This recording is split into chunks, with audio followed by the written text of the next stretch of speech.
बेकार का ओके. तर ही सगळी मुलं जमलेली आहेत Birla college of Kalyan arts science and commerce. मी आता गेटवर होतो तेव्हा एका मुलाने मला सांगितलं का आमच्या कॉलेजचा एक मुलगा 12वीला पहिला आलेला आहे आणि त्यानंतर म्हणजे आमच्या कॉलेजचा एक मुलगा राज्यातून पहिला आलेला आहे. काय आपल्याला फारशी काय अभ्यासाबद्दल माहिती नसते. आपण कॅम्पस अफेअरवरचं जरा मजा मस्तीत धमाल करत शूटिंग करूया. बिर्ला कॉलेज ऑफ कल्याण. आजची लवलाईन आहे विंदा करंदीकर यांची कविता आदिमाया नावाचा एक कविता संग्रह. पहाटेची गोड थंडी गुदगुल्या करीत असे, पहाटेचे वेडे स्वप्न भुवयात लपत असे. पहाटेची गोड थंडी गुदगुल्या करीत असे, पहाटेचे वेडे स्वप्न भुवयात लपत असे. पहाटेच्या चादरीची खूपत असे मिठी सुकी, पहाटेच्या चादरीची खूपत असे मिठी सुकी. तळमळ करत आती वासनांची पिले भुकी. खिडकीच्या बाहेरून आत हेरते चांदणे आणि उशी माझ्या काही कानामध्ये गुणगुणे. मीही पाहिले बाहेर आणि दिसे आभासात, मीही पाहिले बाहेर आणि दिसे आभासात. चांदण्याच्या पणतीत तुझ्या देहाचीच ज्योत, चांदण्याच्या पणतीत तुझ्या देहाचीच ज्योत. काय आहे भावनांमध्ये जास्त अडकलो मी शब्दांपेक्षा, म्हणून माफ करा. पण महत्त्वाची ती कविता. पहाटेची गोड थंडी गुदगुल्या करीत असे. ढळढळीत उन्हात आपण पहाटेची गोड थंडी गुदगुल्या करीत असे. मुलांना विचारत लव लाईन. पहाटेची गोड थंडी गुदगुल्या करीत असे. दुपारच्या वेळी तू काय म्हणशील यावर? दुपारची गोड पहाटेची गोड थंडी, पाठेची गोड थंडी गुदगुल्या करत असे. दुपारचा भूकंप आम्हाला जागवत असे. भूकंप. हा काल भूकंपाचा धक्का बसला मुंबईला. पहाटेची गोड थंडी मला गुदगुल्या करीत असे, मी तिला बोलवत असे ती मात्र झोपत असे. पहाटेची गोड थंडी नेहमी गुदगुल्या करीत असे, तिचं नाव माझ्या मनात नेहमीच वसे. पहाटेची गोड थंडी गुदगुल्या करीत असे, पण काय करू मला नेहमी झोपच येत असे. पण मग गुदगुल्या तुला कळतात कशा? ते स्वप्नामध्ये कळतात ना. मग स्वप्नासाठी म्हणजे काय दुपारी झोपलास तरी गुदगुल्या होतीलच. नाही पहाटे होती ना गोड थंडी, दुपारी तू गोड थंडी नाही येणार. दुपारी गोड थंडी नाही येणार. वेडाशी काय बोलतोस? पहाटेची गोड थंडी गुदगुल्या करीत असते, त्याच वेळी मला फक्त तुझी आठवण येते. मला मराठी कळत नसे. कळत नसे. पहाटेची गोड थंडी गुदगुल्या करीत असे, तिची आठवण येताच दचकून जाग येते. पहाटेची गोड थंडी गुदगुल्या करत असे, सखेचा स्पर्श जाणून रोमांच फुलत असे. रोमांच फुलत असे. आणि तो गुदगुलिया म्हणाला. गुदगुलिया गलिया प्यार की गलिया तशी गुदगुलिया. पहाटेची गोड थंडी गुदगुल्या करीत असे, ती माझ्या स्वप्नात येऊन माझ्याशी हसत असे. नेमकं त्याच वेळी चादर ओढत असे आणि बाप कमरेत लाद घालत असे. पहाटेची गोड थंडी गुदगुल्या करीत असे, पहाटेची गोड थंडी गुदगुल्या करीत असे. जितेंद्र जोशी आला म्हणून बिर्ला कॉलेजमध्ये गर्दी दिसे. आता शूटिंग करत असताना जरा काही गोंधळ चाललेला होता. गोंधळात मला एक चेहरा वेगळा दिसला. त्या वेगळा ओळखीचा दिसतो म्हणून त्याला असा बाजूला इकडे काढला आणि मग म्हटलं जरा. तर हा जो चेहरा आहे तो असा जो हसतो आहे आणि त्या डोळ्यात चमक आहे, हा आहे सुदर्शन पाटील. मागच्या वर्षी महाकरंडक एकांकिका स्पर्धेत त्याला खरंखुरं नाटक या एकांकिकेसाठी खरंखुरं नाटक नावाची एक एकांकिका होती. तो एक गोळ अजून माझ्या डोक्यात आहे, पण तरी त्या एकांकिकेसाठी त्याला सर्वोत्कृष्ट अभिनेत्याचं पारितोषिक मिळालेलं होतं. तर सर्वोत्कृष्ट अभिनेता हे पारितोषिक मिळाल्यानंतर काय लाईफमध्ये क्या चेंज आलेला आहे? काय पहिलं होतं रुटीन लाईफ चालू, पण आता असं चाललं की तो बघ सुदर्शन चाललं आहे असं जेव्हा कोणी म्हणतं तेव्हा खूप खूप चांगलं वाटतं. चांगलं वाटतं. जबाबदारीची जाणीव वाटते का? जबाबदारीची जाणीव खूप काहीतरी केलं पाहिजे. खूप असं आता जेव्हाही मी म्हणजे फारसा स्टेज भेटत नाही, पण तरीही जो काही भेटतो. आता राजाला फायनलला जेव्हा आमचं नाटक पोचलं तेव्हा असं होतं की नाही आता काहीतरी केलं पाहिजेच. आणि असं एक अंगात एक स्फूर्ती होती आणि प्रयत्न करतोय. स्फुरण होतं आणि प्रयत्न करतोय. बाकीचे काय प्रयत्न चालू आहे सध्या? म्हणजे भूमितीचा फार्स म्हणून मी नाटक करतोय. राज्यनाट्याच्या फायनलला आता मी नाशिकला केलं. सध्या तेच चालू आहे. त्यानंतर काहीच नाही. पण काय रे इथे आल्यानंतर तुझ्या वागण्यात काय बदल झाला आहे का कॉलेजमध्ये? थोडा हो जात आहे ना? नाही आतापर्यंत नाही असं काहीच नाही. असं काहीच नाही. पण अभिनयाचंच करिअर करणार? हो. आमच्या पोटावर पाय.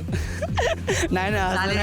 नाही, आमच्या जितू पोटा- जितू आहे आणि सुदर्शन सुदर्शन आहे. नाही हे गंमत केली मी. आमच्या पोटावर पाय दिला तरी चालेल, कारण एक कुठे ना कुठे येऊन एक जेन्युनिटी आणि एक इनोसन्स संपतो आणि त्यानंतर एक जेन्युनिटी आणि इनोसन्स सुरू होतो. तर त्यामुळे एक है ना. थँक्यू. Thank you lot. भारतीय विद्यार्थी सेनेचा भारतीय विद्यार्थी सेनेचा. इकडे आल्यानंतर, या कॉलेजमध्ये आल्यानंतर मला काही घोषणा ऐकवल्या, जय शिवाजी, जय भवानी, भारतीय विद्यार्थी सेना वगैरे वगैरे. तर मी विचार केला की आपण एक प्रश्न घ्यावा की आवडता राजकीय नेता कोण. तर मुलांना म्हणून मी विचारतोय की त्यांचा आवडता राजकीय नेता कोण ग? बाळासाहेब ठाकरे, बाबासाहेब आंबेडकर. राज ठाकरे. राज ठाकरे का? त्यांनी 32 फ्लायओव्हर्स बांधलेत म्हणून. 32 फ्लायओव्हर बांधलेत म्हणून. नाही, आणि त्यांचं निवडणुकीच्या वेळेस त्यांनी जे डायरेक्शन केले होते नाही का, ॲडव्हर्टाईज डायरेक्ट केल्या होत्या, त्या पण खूप छान केल्या छान होत्या. आहे. परत ते तडफदार नेते आहेत. आवडता नेता राजकीय? कोणीच नाही. बाळासाहेब ठाकरे. बाळासाहेब ठाकरे का? कारण की मला असं वाटतं की मुंबईमध्ये तरी म्हणजे महाराष्ट्रीयन माणसाला त्यांच्यामुळे फार मान आहे आणि महाराष्ट्रीयन माणूस अतिशय सुरक्षिततेने जगू शकतो. राज ठाकरे हा? तो आपल्या देशातला एक तरुण नेता आणि एकदम धडाडीचा नेता आहे. की बाकीचे सगळे आपले जे आहेत अटल बिहारी वाजपेयी, लालकृष्ण अडवाणी, ते असे म्हातारे लोक आपल्या देशाचं काय नेतृत्व करणार आहेत. नाही, पण बाकी पण बरेच आहेत ना. तरुण नेते म्हणशील तर तू आता राहुल गांधी आहे. राहुल गांधी ते आहे. असे नेते आपल्या देशाला हवे ज्या म्हातारे त्यांनी गपचूप घरात बसावं असं मला तरी वाटतं प्रामाणिकपणे. Sonia Gandhi.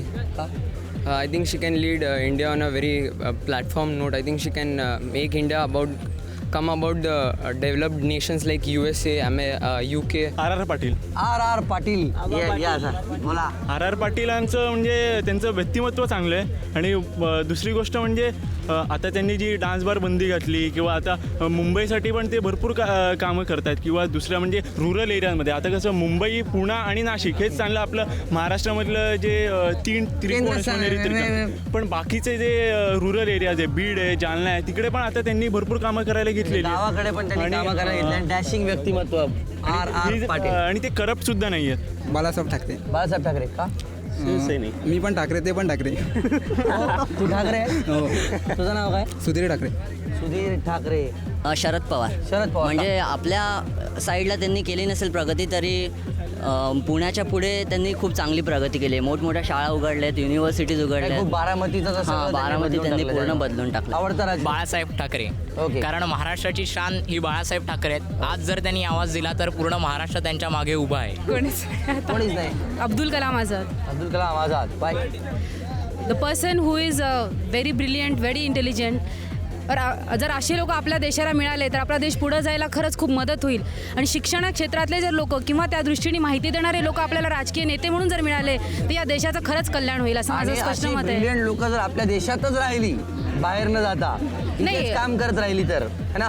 नाही तर ब्रिलियंट नाही. इथे जातात तर सोडून. नाही असं नाही. बाहेर जाणं म्हणजे काय, ब्रिलियंट लोक आपले brilliancy, they are giving their brilliancy to the other countries, but they are earning. If they are getting same profit, same everything in our country, definitely this people will not go. R Patil ते आपल्या निश्चयावर दृढ राहतात आणि कोणाच्या दबावाखाली न येता प्रत्येक काम स्वतः जे मनात आणले ते तडीच नेतात. ओके. अटल बिहारी वाजपेयी. वाय? त्यांच्या या वयामध्ये पण त्यांनी जे काम केले, वयाच्या 80 वर्षामध्ये पण त्यांनी कारगिलचं युद्ध जिंकून दाखवलं. That is a really great thing and because of that India one that war only. आणि 80 वर्ष पॉलिटिक्स मध्ये राहणं, अरे हेच खूप आहे. एक निरोप द्यायचा होता प्रत्येक महाराष्ट्रीयन राजकीय नेत्यांना. एक निरोप द्यायचा आहे. कुठेही असा काही असा पक्षासाठी काही करा, राजकारण हे गलिच्छ, पण एक महाराष्ट्र आणि मराठी माणसांच्या अस्मितेसाठी लढा प्लीज. एवढाच एक निरोप द्यायचा प्रत्येक महाराष्ट्रीयन नेत्याला. थोडासा जर राजकारणाकडे कल आहे इकडच्या मुलांचा असं थोडंसं दिसलं, म्हणून आणखी एक प्रश्न असा माझ्या मनात आला की काही दिवसांपूर्वी लालकृष्ण अडवाणी हे भाजपाचे नेते पाकिस्तानात गेले होते आणि त्यांनी तिकडे जाऊन जिनांच्या समाधीवर फुलं वाहिली आणि ते म्हणाले की जिना महापुरुष होते आणि धर्मनिरपेक्ष होते असं ते म्हणाले. त्यावरून खूप वादंग उठलं. माझं स्वतःचं मत तर मुलांना मी विचारणार आहे की त्यांचं मत काय आहे अडवाणींच्या या वक्तव्यावर. अडवाणींनी सांगितलं की जिना धर्मनिरपेक्ष होते. मलाही सांगायचं की ज्या व्यक्तींनी फक्त जातीयवादावरनं पाकिस्तानची निर्मिती केली तो माणूस धर्मनिरपेक्ष कसा असू शकतो. आणि फक्त स्वतःच्या स्वावलंबनासाठी तसं केलेलं आहे, स्वतःच्या स्वार्थासाठी केलेलं आहे. तू काही पेपरमध्ये त्यावेळेचे जिनांचे वगैरे वाचले? जिनांबद्दल पुष्कळ माहिती आहे मला. त्यांचं वाचन झालं. अडवाणीबद्दल पण माहिती आहे. अडवाणी हे हिंदू या संघटनेचे अध्यक्ष आहेत. त्याने जाऊन पाकिस्तानमध्ये व्यक्त करणं चुकीचं आहे. त्यांची कट्टर हिंदुत्ववादी जी भूमिका आहे ती पुसण्यासाठी आणि मुस्लिमांची वोट बँक काबीज करण्यासाठी त्यांनी म्हणून त्यांनी असं केलं. ओके.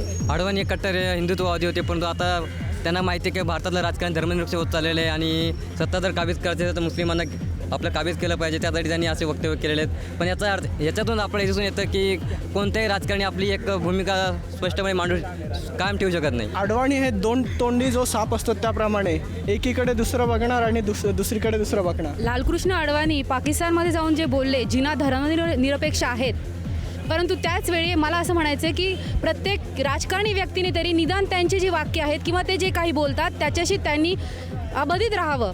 कारण आपल्या इथे 6 डिसेंबरला जे दंगल आणि ज्या काही गोष्टी घडल्या त्याही गोष्टी घडण्यामागं जबाबदार बऱ्याच गोष्टींना तेच होते. त्यामुळे त्यांची छोटे छोटे वाक्य किंवा त्यांची कुठली छोटीशी कृती ही देशामधली शांतता भंग करते आणि त्यामुळे ती प्रत्येक राजकीय व्यक्तीने तरी निदान जर त्याचा प्रक्षोभ आपल्या देशामध्ये होत असेल तर आपल्या प्रत्येक मताशी हे व्यवस्थित आणि त्याच मताशी बधित किंवा बांधील राहिलं पाहिजे असं माझं स्पष्ट मत आहे. मला असं वाटतं की अडवाणी सेक्युलर नाही आहेत, कारण एक पॉईंट म्हणजे की त्यांचा जन्म कराचीत झालेला आहे, त्याच्यामुळे तिकडच्या लोकांशी सहानुभूती मिळवण्यासाठी त्यांनी हे काय म्हटलेलं आहे समाज. माझं म्हणणं आहे अडवाणींचे खाण्याचे दात वेगळे आणि दाखवण्याचे वेगळे ही अशी एक पॉलिसी आहे. कारण खाण्याचे दात वेगळे. तू डेंटिस्ट आहेस का? जिन्ना नक्कीच 1937 पर्यंत धर्मनिरपेक्ष होते, पण त्यानंतर त्यांची जेव्हा काँग्रेसमध्ये त्यांना भाव नव्हता मिळत तेव्हा त्यांनी मुस्लिम राष्ट्र जे पाकिस्तान ते हे करायला आपल्याला काय म्हणणं आहे? ओके, बरोबर, ठीक आहे. पण तुझं असं लालकृष्ण अडवाणींनी ज्यांनी बाबरी मस्जिद पाडली तिथे त्या माणसांनी प्रक्षोभित भाषणं दिली आणि त्याच माणसांनी गोधरालाही तोच कारणीभूत आहे आणि तो माणूस आता ही ड्रॅमॅटिकली तो चेंज होतो. ही गोष्ट बरोबर नाही आहे. त्या माणसाने आता BJP हरलेली आहे त्यामुळे मायनॉरिटीची हे घेण्यासाठी त्यांनी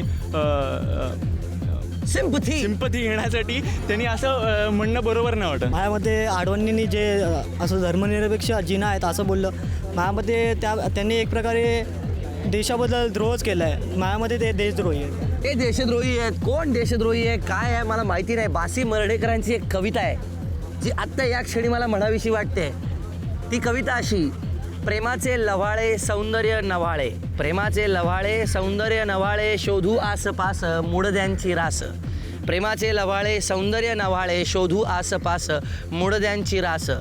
यंत्रातून आग, गोळ्यांचे पराग, विमानाचे हल्ले, बेचिराख जिल्हे, रक्ताची थारोळी, अपंग आरोळी, बेभानले मन, रोखता संगीन, विटली ही काया, देशावर माया कुणाच्या कुणाची. पडत्या फळाची आज्ञा होता वीर, पडत्या फळाची आज्ञा होता वीर, हाती घेई शीर, कुणाचे कशाला भाकरी पोटाला. आम्हा भाग्यवंता क्षमस्व अहंता, बडबड करणारे करतीलच, पण आम्हा भाग्यवंता क्षमस्व अहंता, आमुचे मरण आम्हीच जळण, पाहिले या डोळा, विश्वंभर भोळा, सडवी पाचोळा, फुलविण्या ज्वाळा. पृथ्वीची तिरडी एरवी परडी, फुलांनी भरली जळो देवा भली. जिम्मा. वास्तवाला एकदा स्वप्न पडलं, रस्ते मोकळे पडलेत सामसूम सर्वत्र. वास्तवाला एकदा स्वप्न पडलं, रस्ते मोकळे पडलेत सामसूम सर्वत्र. ना गाड्या ना रहदारी, ना गाड्या ना रहदारी, कोणीच नाही रस्त्यावर, वाऱ्याचाच आवाज फक्त. स्वप्नातही वास्तवाला वाटलं बंद जाहीर केला की काय, स्वप्नातही वास्तवाला वाटलं बंद जाहीर केला की काय, पण बंद जाहीर करणारेही नाहीत आणि तो पाळणारेही नाहीत. स्वप्नात फक्त शांतता. इतक्यात वास्तवाला प्रार्थना आणि अजान झिम्मा खेळत बसलेल्या दिसल्या एकाच दगडावर. इतक्यात वास्तवाला प्रार्थना आणि अजान झिम्मा खेळत बसलेल्या दिसल्या एकाच दगडावर. हळूहळू झिम्मा बंद पडला कारण हातच निखळून पडले. हळूहळू झिम्मा बंद पडला कारण हातच निखळून पडले. प्रार्थना आणि अजान जोडलेले हात हिरावून घेऊ लागले. अचानक हॉर्नमुळे वास्तव जागं झालं आणि म्हणालं, माणसं हरवली की सगळं स्वप्न, माणसं हरवली की सगळं स्वप्न. हल्ली वास्तवाला स्वप्न पडलं की प्रार्थना आणि अजान दोघी आपापले पदर सावरून झिम्मा खेळतात मनसोक्त. झिमपोरी झिम, कपाळाला भीम. झिम्मा चालू आहे, तलवारी म्यानातच असू देत. झिम्मा संपला रे संपला की एकच वार करूयात. स्वप्न कापण्याचा मोसम आहे, तलवारी म्यानातच असू देत. अल्लाहू अकबर, जय सियाराम. झिम्मा ही माझी कविता. मला हे येतं, तुम्हाला काय येतं? डोळे दिले सौंदर्य बघायला, तोंड दिलं त्याचं वर्णन करायला, आणि हाताने त्या सौंदर्याचा आस्वाद घ्यायला, आणि हे मन दिले त्यात तुला ठेवायला. तुझं जीवन एक वाळवंट आहे, तुझं जीवन एक वाळवंट आहे, दुरावलीच मायापासून याशीचं कंत आहे. तू दाखवलीस प्रेमाची दिशा सखे, तू दाखवलीस प्रेमाची दिशा, तुझ्यामुळे पल्लवी झाल्या आयुष्य. सखे हा रुसवा सोडून ये, सखे हा रुसवा सोडून ये, परत जीवनात येशील का? कृष्णा आहे कटा, राधा तू होशील का? राधा तू होशील का? एक केमिस्ट्री स्टुडंटला जर प्रेम झालं तर त्याने एक स्टोरी लिहिली त्याची, ती मी म्हणून दाखवणार आता. न ये केमिस्ट्री होती, न मैं इसका स्टूडेंट होता, और ना ये हार्ट एक्सीडेंट होता. अभी प्रैक्टिकल के वक्त नज़र आई एक लड़की, खूबसूरत सी नाक उसकी टेस्ट ट्यूब सी, बातों में उसकी ग्लूकोज की मिठास थी, सांसों में उसकी ईस्टर की खुशबू थी, अंधेरे में वो चमकती थी, मैं रेडियम समझता था. जब आँख लड़ी तो रिवर्सिबल रिएक्शन हुआ, जब आँख लड़ी तो रिवर्सिबल रिएक्शन हुआ, लव का प्रोडक्शन हुआ. फिर तो लगने लगे उसके घर के चक्कर ऐसे, फिर तो लगने लगे उसके घर के चक्कर ऐसे, मानो न्यूक्लियस के ओर इलेक्ट्रॉन घूमता हो जैसे. जिस दिन हमारे टेस्ट का कन्फर्मेशन था, उस दिन उनके डैडी से हमारा इंट्रोडक्शन था. हमारी बात सुनकर वे यूँ उछल पड़े, हमारी बात सुनकर वे यूँ उछल पड़े, मानो इग्निशन ट्यूब से सोडियम पीस निकल पड़े. वे बोले होश में आओ, वे बोले होश में आओ, पहचानो अपनी औकात, आयरन कभी मिल नहीं सकता गोल्ड के साथ. इस तरह उन्होंने तोड़ दिया हमारे अरमानों भरा बीकर, इस तरह उन्होंने तोड़ दिया हमारा अरमानों भरा बीकर, और हम चुप रह गए बेंजोल्डिहाइड का कड़वा घूट पीकर. अब उनकी यादों बिना हमारा काम चलता नहीं था, अब उनकी यादों बिना हमारा काम चलता नहीं था, अरमानों का लैम्प बिना स्पिरिट जलता नहीं था. ज़िंदगी हो गई है अनसैचुरेटेड हाइड्रोकार्बन की तरह, ज़िंदगी हो गई है अनसैचुरेटेड हाइड्रोकार्बन की तरह, बेकार घूमते हैं आवारा हायड्रोजन की तरह. हे मना बंद दगड आणि फास्ट चेंदूर अंगाला, म्हणजे कळेल देव झाल्यावर काय होतं ते. हे मना बंद दगड आणि हो दगड पारावरचा, म्हणजे कळेल चव्हाट्यावर काय चालतं ते. हे मना बंद दगड आणि हो सामील दंगलींमध्ये, म्हणजे कळेल कोणाची किती डोकी फोडायची ते. पण आहेच ना आपल्या डोक्यात थोडे थोडे असे दगड. याने मला एक अशी SMS दिला वाचायला. तो SMS जरा इंटरेस्टिंग आहे, तुम्हाला वाचून दाखवतो.